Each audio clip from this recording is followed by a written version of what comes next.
It is, isn't it? And who else is the first time here? I met you. Welcome back. It's good to see you back. Shalom. Everybody else is familiar. They've been here. So, in order for us to really study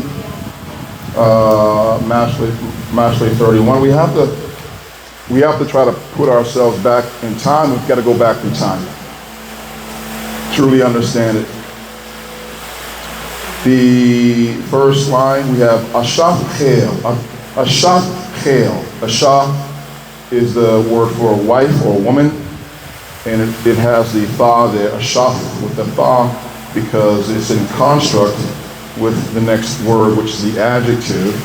And I know a lot of your translations say virtuous, right? A virtuous woman. But that word Chel, if you look at it, if you look it up, that's not what it means. It means the first meaning is an army, which we know that can't be the meaning here, the wife of an army.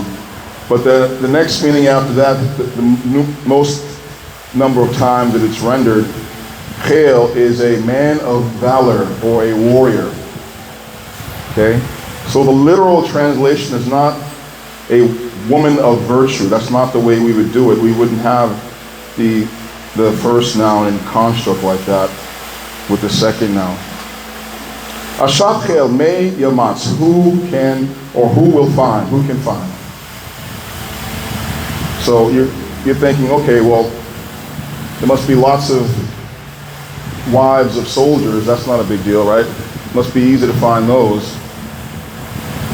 Why would there be a shortage of them? You know, what's so interesting, or, you know, why is it saying a wife of a man of valor? Who can find? Next word, warachak, and far from, or mapene name, pearls, macharha is her worth, her value. But we have to, you know, we've got to go back through time to try to appreciate this. Why would, you know, this was written by King Solomon,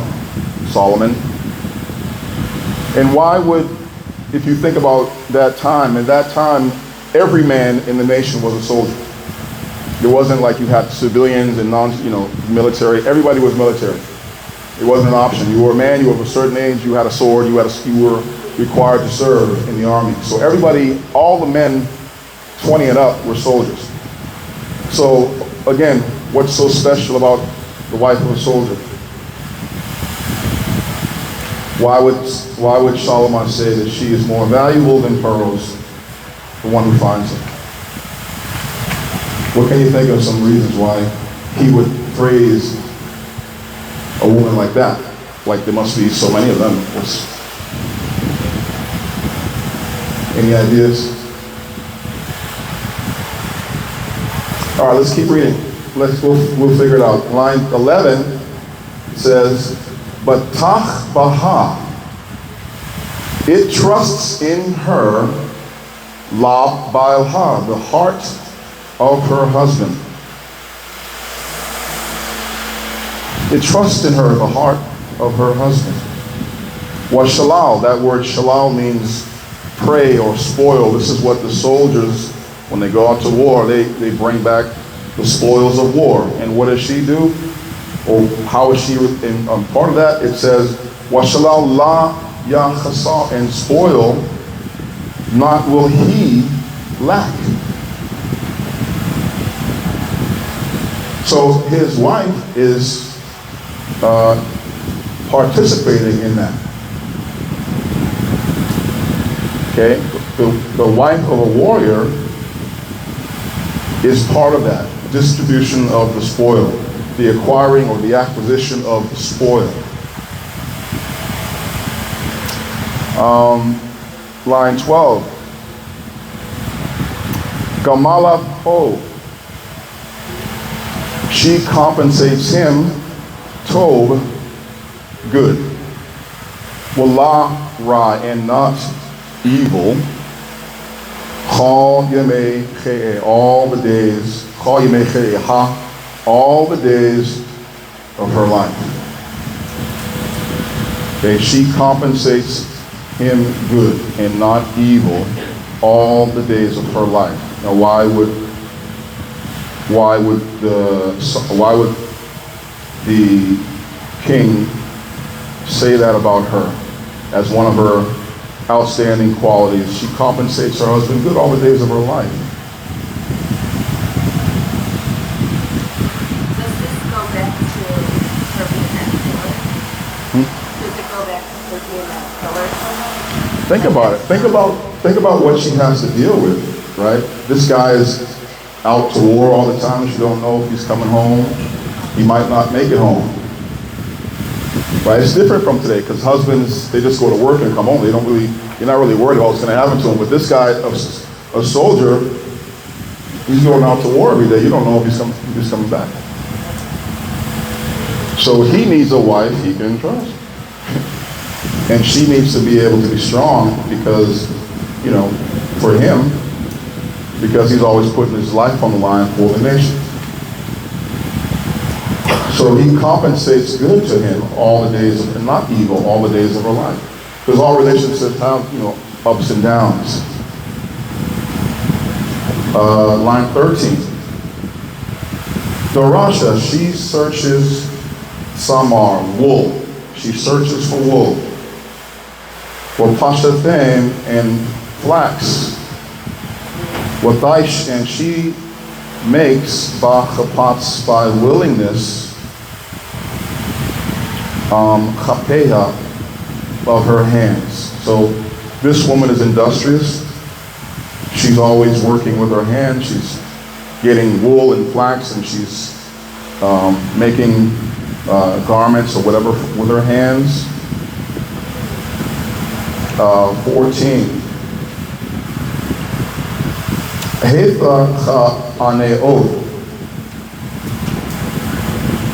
She is like the ships, Suha, of the merchants.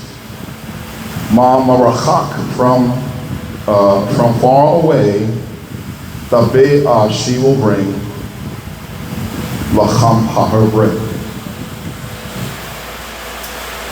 Alright, so another quality that the king praises about this woman is that she is like a merchant ship.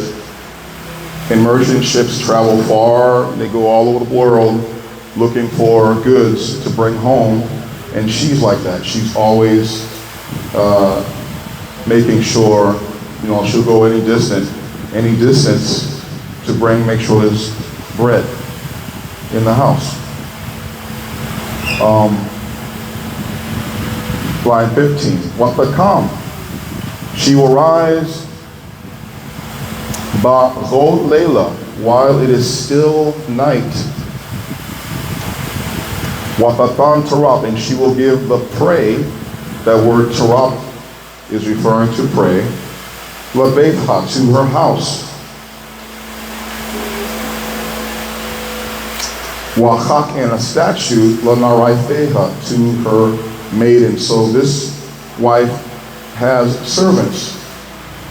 Okay, and she gets up at night and she divides the prey among the servants in her house, and she's constantly giving instructions to the maidens who work for her in the house. Okay.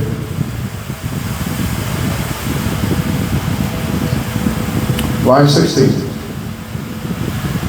Zamama Shada, she contemplates a field, and she takes it, or she gets it. Okay, so she's also out there acquiring things, fields, property. Mapare, from the fruit,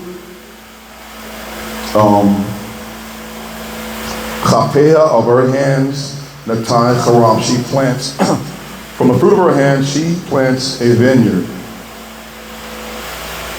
Okay, it all seems like miscellaneous qualities, but they're all tied into the fact that this is a woman who's married to a soldier who is, gone for long, might be gone for long periods of time.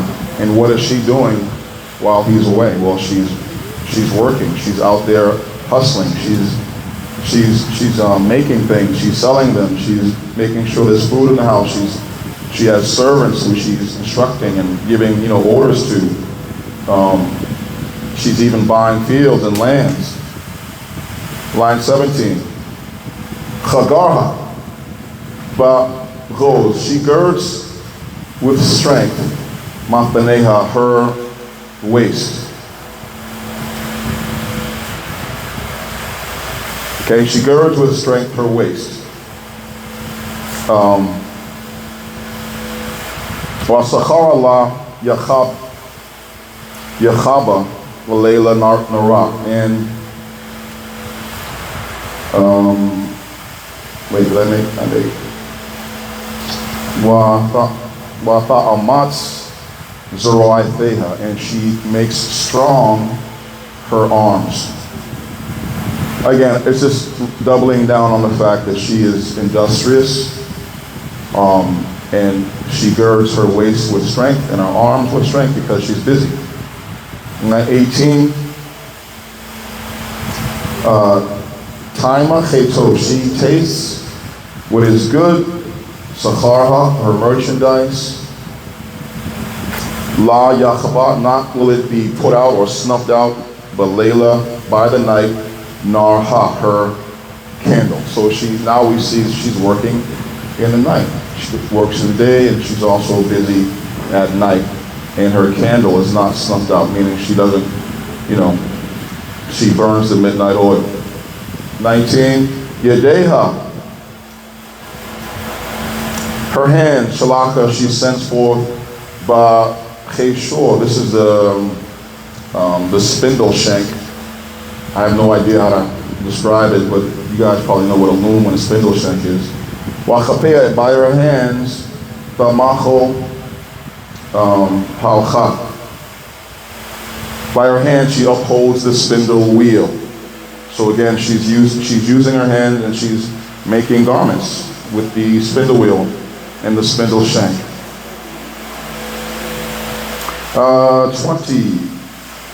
21, I'm sorry. No, 20. 20. Chapa parasha, her hand stretches out, lachane to the poor, wayadeha, and her hand shalaka, she sends out la'abeon to the needy one. So she's gracious, she gives to the needy and to the poor. La Tera, not really, line 21, not does she fear. La Betha, from her house. Mashalad, from snow. Chechal Betha, for all her house. Labash Shanem, they are dressed in scarlet, or fabrics that are dyed with scarlet. Okay? Again, like, this doesn't apply to us. You can't really try to understand this unless you try to go back through time and put yourself back in the 10th century BC. Because, this is not how most women live today. But this is what this mashale is praising, the qualities of a woman back in the 10th century BC. So you can take it and look at it and say, okay, I see why back then this would be what they would consider a great wife, given the conditions or the society that they lived in, where all men had to serve. All men were soldiers.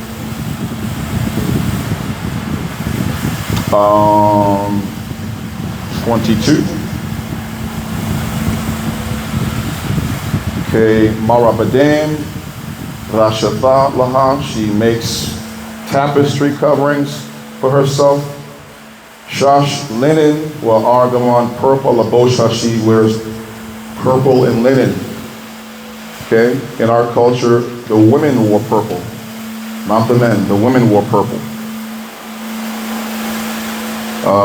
24. Sadain, a cloak, the shata, she makes. I skipped 23? Okay, I'm sorry. No die, known Bashiram in the gates, Baal is her husband. And that's due in large part because of her. That's why her husband is well known in the gates. Vashabapo gamzakene arats. When he sits with the elders of the land. Okay? Whenever he goes among the elders, they're also talking about how much a great wife he has. And they see her works. 24 now? No. 24. Sedain Vashata, a cloak she makes, with Tamachar, and she sells. So she's also a businesswoman. She makes things and she sells them.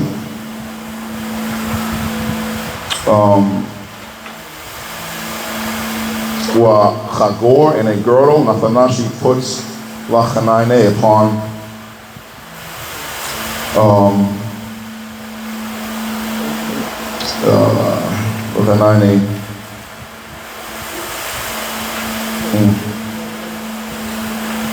a girdle she gives, a girdle belt that she gives to the merchant. So she not only sells things, but she's also giving things away in transactions. She's busy.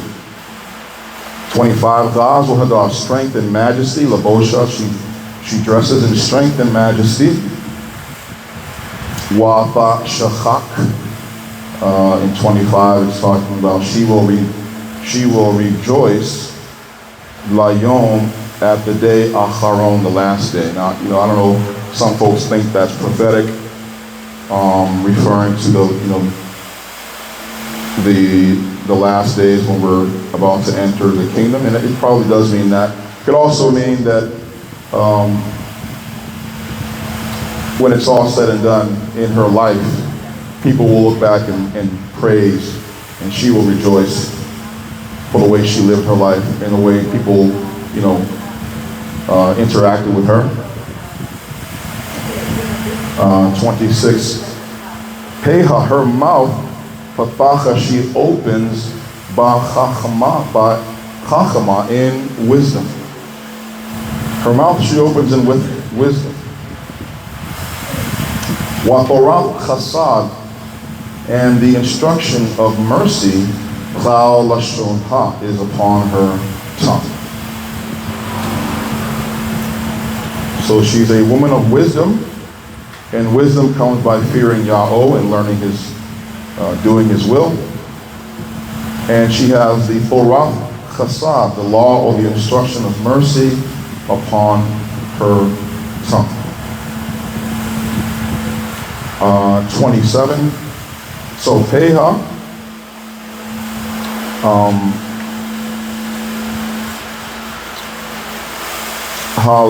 she observes the ways, Betha, of her house.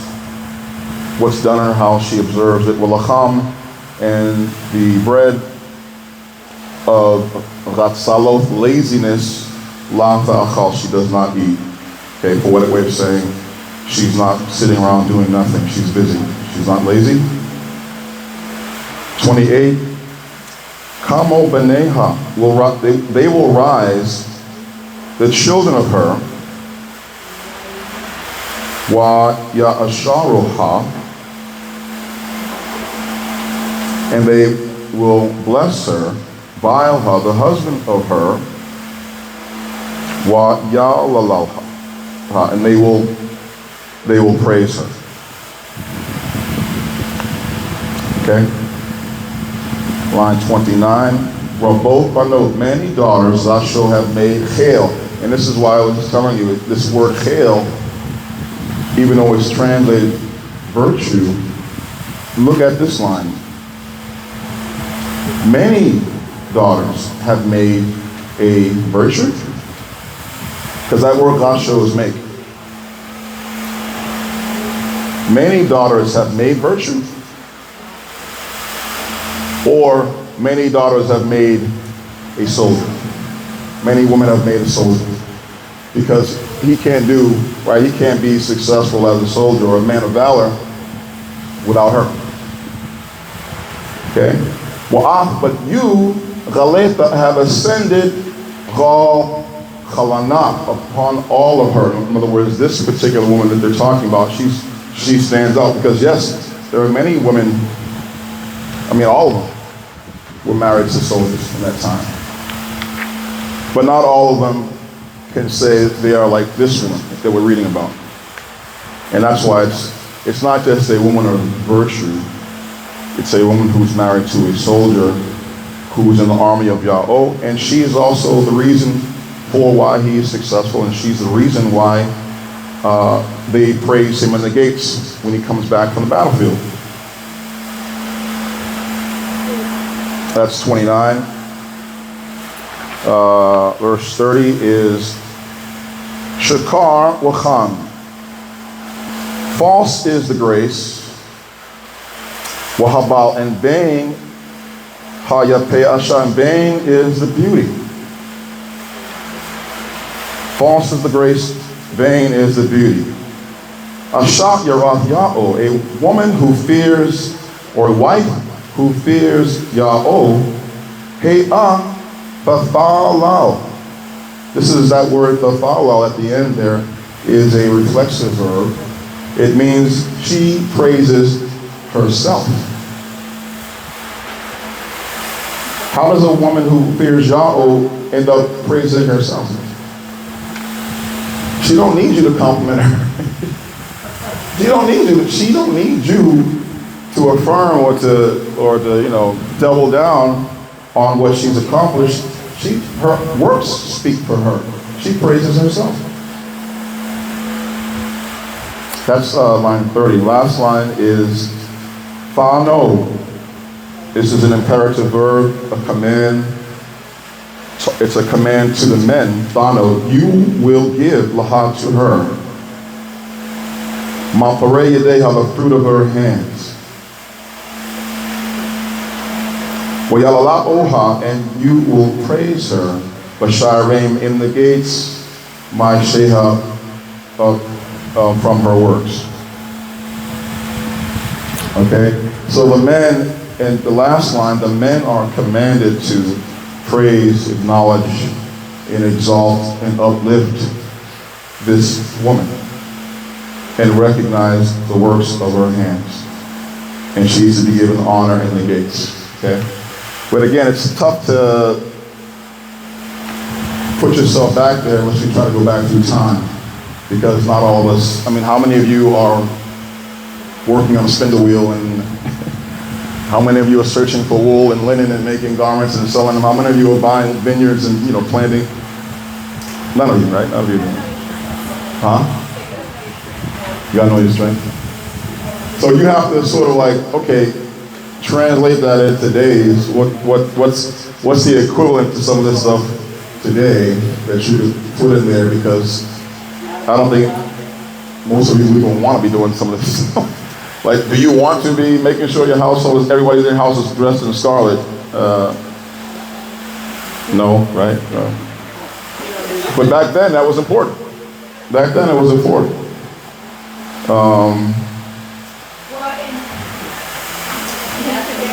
In today's society, there's a way back to a woman that's free to take care of her household. And her husband's away, they're being faithful, going out, making sure everyone's okay, if you have to buy land, everything for the household that is being made nowadays. But she's going out her role, his role, everybody's role, and still being faithful and supportive. Yeah, that's really it. That's what you can take away from it. That today, even though women don't do the same tasks, she can still be the same woman that we're reading about in the text. And also doing things to bring money into the house. Yeah. Why need that more? Because when something does happen and he ends up dying, Yeah. it's going to be towards them. Yeah. Yeah, she's making sure all that's covered. Yeah, and it's also going to take more stress away from the man. Right. I got to make this household, that household. Instead of having all that stress and all that burden on one person, that's where us as women need to stand up and still give. Yeah, you're right. You're absolutely right. So that's how we can relate it to today, because it's, otherwise it's antiquated for us if you don't try to relate it to today. But I know a lot of women read this and they just, they think it just says, obviously she's a woman of virtue. You don't have to, that's obvious that this is a virtuous woman. But it's really talking about the fact that she has so much to do because her husband is not home a lot. He's like today, man, come home every day, but this guy could be gone for weeks. This guy could be out, so he can be out more for long periods of time. And so he needs someone to make sure that his handle being taken care of at home. And when he comes home, he doesn't walk into chaos and everything. Everything's been, bills are paid and people are fed and kids are clothed. And when he comes home, he sees that, he's happy, he's excited. And when he goes out among the elders, they say, man, you got a great wife. And she's awesome. And he's praised, she's praised. That's what, in a nutshell, you have here in the Industrious. But I just wanted to correct the hail part because it's not, the literal translation is not virtue, even though that's what she is, but the literal translation is a man of valor. So what do you guys think? It sounds like a lot of, excuse my French, but a lot of OMPP women nowadays, because a lot of women, part of our curse or whatever, but that's what they do on a normal basis. Sometimes they don't have a man in the household. They're holding it down. They're taking care of everything. If this man decides to come home this week, or if they have a relationship this week, especially back in our grandparents' days, husband, he worked and all that, but sometimes he didn't make it home at night or whatever. But, and like the military women, their husbands are gone for months and years, and so they're doing all these things. So it seems like we have put a bigger, higher pedestal on what we thought was virtuous because we got the wrong understanding, which a lot of women, in this case, have been virtuous women. You want to say something?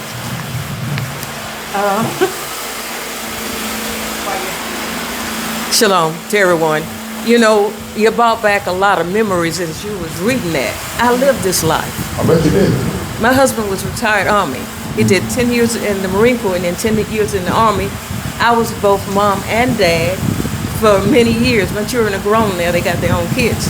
But when the first one really what got me, it says the wife of a warrior who can find. Far from pearls is the value of her. We didn't look at ourselves as warriors. We thought we were virtuous, because I stayed home, I cooked, washed, cleaned, got the kids to school, made sure the bills were paid, did whatever he wanted me to do, and was still there after he was gone for 2 years, or after he was in Germany and gone for 3 years. I went to Germany with him for a year and a half. But just thinking about this, we're looked at as warriors. To me, after it's all said and done, it seems like you're a failure because you didn't do some of the things you wanted to do for raising the family and being what you needed to be and respecting him, even though a lot of times he'd come in, he'd be so tired, and sometimes the jobs are hard for men. Ladies, they go to work and it's hard for them. And when they come home, you're supposed to make it as comfortable as you can make it because they'll be grouchy, they'll be short, talking to you, but you still have to keep it together. Now, sometimes I lost it. Sometimes I didn't just, not be like I needed to be because I would be tired. Not only did I see after the children, I had to cut the grass. I'm a seamstress. I was doing a lot of sewing for people in the neighborhood, making dresses. And he was, he had long hours sometimes. He didn't come home when I expected him to. Mm-hmm. You live that type of life and you're teaching these young people that that's what Yahweh expects of us. I don't know if I could do that no more because I did it so many years. But he's gone now. He passed in 2012. But it hadn't been easy, but I knew my place. A woman has to keep her place. And, no marriage is perfect. Let me drop that by you. It's going to be ups and downs. But we have to let them be the head. Because when he tell me don't do something, I want to do something else sometime. But I knew I had to count his money like he wanted me to count. I couldn't just do what I wanted to do. Just making a point about the virtuous woman. Were we warriors? And I was looking at that. I defined it, but I never was to the point I wanted to pat myself on the back because there's some women did greater than I. It's some women did greater than I did, even though I cooked, washed, cleaned, sewed, made things, kept his uniforms immaculate, you know, years of that. So this is a wonderful teaching. Y'all swallow it up. Swallow it up. Yeah, I like what I really like is when it says that her husband won't lack any spoil. That tells me that she is also, she's not a warrior, he is, but she's part of that war process. Right? Without her, he would lack spoil. Like, she's part of that. Because when the spoil comes back, she's making sure it's divided up and it's allocated properly. She's not, she's not outside the loop. She's part of that. And I think that's beautiful. He does the fighting, but she's there to help and to make sure that everything is running smooth at home. Right? I know a lot of women don't like to, I don't want to just be a housewife, but that was our culture back then. That was our culture. I'd like to just add something.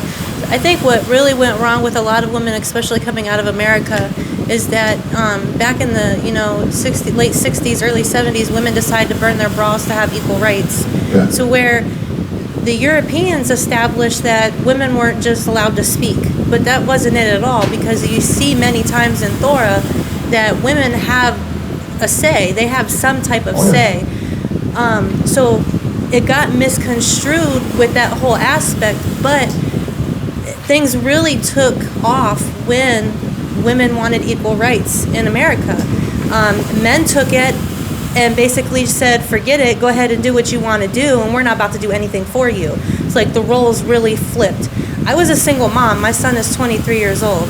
I raised my son's dad and I split when my son was 2 months old. So I raised him by myself. I worked a man's job, 12 hours a day, to get a man's pay so that I could do everything for my son. And I made sure that my son was an honor roll student. He has straight A's. I wanted him to rise above his environment, to rise above what I was able to offer him, to do something better than I was able to do. So I had to be both mom and dad. So we got to look at that. We don't have to have equal rights, because we have equal rights if we have a true partnership.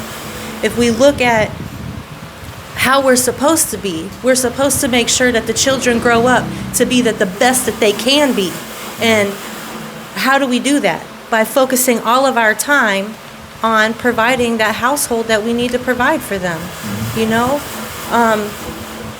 Make sure that your children grow up to be law-abiding according to Yahweh. That's number one. To respect their fellow brother or sister in the Abeo name. The caveat here, obviously, this doesn't work unless the man that she's married to is a righteous man. Everything goes out the window if he's not holy and serving Yahweh. So that's the caveat. This woman is not married to some idiot who's just running the streets. That's why she can do these things, because he's an upstanding, righteous guy. Right? He's fighting for her and for the whole family. And that's why she can rise and shine in her lane. And her lane is not less important than his, it's just a different lane, but she can shine in that lane if he's a righteous man. If not, then, she's wasting time. You gotta find somebody else. But yeah, the caveat is that this one has to be married to the right guy who serves Yahweh. And that's what all you should be, that should be the priority when you're thinking of a husband or, someone you want to be with. It should be this person.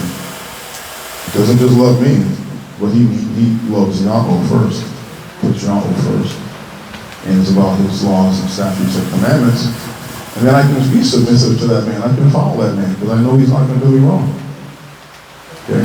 I may not agree with it, but he's going to do right by me. He's going to make sure he's going to provide for me. He's going to do all that stuff that the scriptures say he's supposed to do. And that's a lot of times where women don't, now that you have so much rights and power, especially in Monterey, when you don't need a man, right? You're not going to just submit to this anybody. So I think men all get that. That's why here, a lot of times folks say, well, you just told the men to be providers. How come you're not telling them how to be romantic? Well, you know, because they've been pretty much good at that. If they haven't been good at it, being responsible and you know, taking, not always of their own fault. There's been some institutionalized racism that's prevented them from being men. But you don't have to, I think, you don't have to teach men to be romantic. They'll do that, but maybe to make sure that they are, you know, living up to the responsibilities when they take a wife and being able to provide. So that's what I stress here. Not that I negate the other part, but for you to be submissive, you have to be able to trust that this guy is going to be providing for you, take care of you. Not just saying I love you, and it's it only goes so far. You love me, you know, we're starving over here, we got nothing to eat. You know, so I gotta go get a job now. That's why. So, you know, it's hard to expect everybody to come here from Montserrat or wherever you came from, and the same day you land, you change and everything is, you know, everything's gonna be fine, everything's gonna be perfect. Obviously, a lot of you brought baggage with you, a lot of you brought stuff with you. It's gonna take time to flush out. And that's the way it has to be. We have to work on changing the way we think and putting ourselves in a different frame of mind, in the frame of mind that we read in the scriptures, which is the process. It can't just happen overnight. A lot of folks they see us over there and they look, oh, they're a little different. I mean, what do you expect? You can't just expect, we just meet each other. We just met each other. I've never seen you before in my life, right? We're all coming together from different places, and it's gonna be a process to make those adjustments and come together in alignment with Torah, you know? But as long as you recognize, okay, I'm still holding on to my train, and then you can slowly begin to work on that and get rid of it. But yeah, definitely, it doesn't work, right? If the man you're with, or the man you're interested in, is not a righteous man, not a holy man. This is presupposing that he is, okay? And it says, Ashat Chel Mei Yamatz, who can find? Because she is rare. And you should feel that way. You should feel, I am rare, I am special, and I am a catch. Because that's what this says. This type of woman is rare. Rare. She's more valuable than pearls, right? If she's doing all these things while her husband's out there on the battlefield for weeks and months and years at a time. And there are, I know, I'm from a military family, and I know some of you've seen that already. Lots of women have to take care of things while their husband's away. But today, in the army is today, you know, they're provided for. If anything happens to him, you know, the women are pretty much provided for. But back then it was different. You know, she had to really be actively part of it, of maintaining the house and making sure she was buying and selling, right? There's no income that's coming in while he's outside. Where's the money coming from while he's out in the field? He's going to bring money back. He's going to come back with some spoil. Look like I dumped out some gold on the table. But until he comes back, there ain't no money. She's got to be making money. That's what this is saying about her. That's why she's such a rare and precious gemstone. So you have to think of yourself like that. And that should be your bar for the person that you want to spend the rest of your life with. You should be a warrior for Yahweh, sold out to Yahweh. And then you can let your guard down, right? Okay. All right. I can trust this man. That's all. Any questions?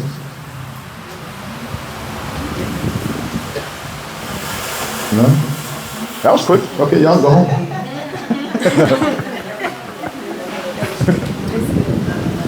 But no, I think it's good if we have, I don't know, it doesn't have to be every week, maybe twice a month. You guys can come here and meet with me. We won't always be here. Once the school is open, we can have meetings in the school. And the topic can be whatever we can. It doesn't always have to be women related. It can be just, boy related or something like that. It doesn't have to be based off of women, but I'm glad we did talk about it. And I hope I made it clear. It is recorded, so you'll have this to look at and ponder over. So yeah, if you've got no more questions for me, we can just fellowship now. You're supposed to teach us the chant. You're supposed to teach us the chant, the warrior. Oh man, I know you're gonna ask me that. The guys just learning. We still don't know. We gotta teach you.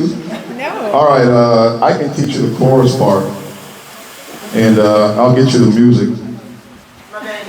I think she has a question over there. Yeah. Can you speak about a woman's desire for her husband? Like, what is that in action? Like, what does that look like? A woman's desire. Yeah. Well, I think if you read the scripture, when it talks about when the first two people fell, it said your desire will be to your husband, and that just meant that from now on, that's really what's going to be, the forefront of her mind is relationships. Like she's always going to be consumed with the relationship with her man, working on it. She's always going to want that desire to be connected to her man and to work on that relationship. That's how I see it. Am I wrong? Is that not true? That's what it says. No, it sounds like girl. It sounds like one? Yeah. Nothing wrong with that. And then, but the other part is that he shall rule over you. So it's like, okay, now you have to submit to this man and always be desiring him. As long as he's a righteous man, it's okay. It's fine, because he's gonna protect you and do right by you. So him being in your head and being your, ruling over you is not to oppress you or to, hurt you in any way, to protect you. Would it be more like guidelines, to make sure that, like when it comes to him ruling over you, Michelle Bachman, is it more like just setting standards and guidelines of how the household should be ran according to Torah, according to the laws? Yeah, I mean,